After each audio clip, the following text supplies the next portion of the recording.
Jamel Magee. Oh, two hand slam. Easy. So, ayun mga chong, no? Si Jamel Magee karon is na siya nagdula sa NBL sa Ilaura Hawks panyata.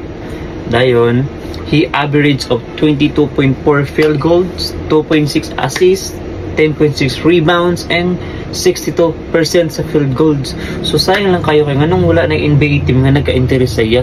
Although taas siya percentage, no?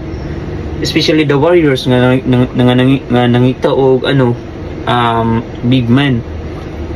Jamel Magee, he is 37 years old, and then speed, still the speed, also the rim protector. So unta no makita unta sa sa Warriors. Gusto na ko ni siya nga mukha sa Warriors gyud kay gamit kay siya sa rebounds, rim protector. If we talk about speed, yes, nice speed. Even 37 years old na siya. Grabe kini siya sa gamit. Katong napa siya sa sa Warriors, yes, sa Lakers gamit kay siya.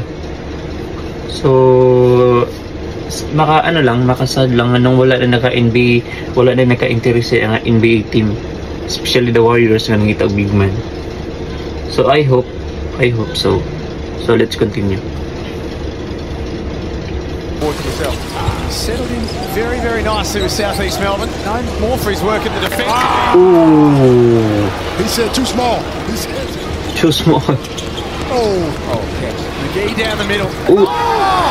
this is a dunk fest.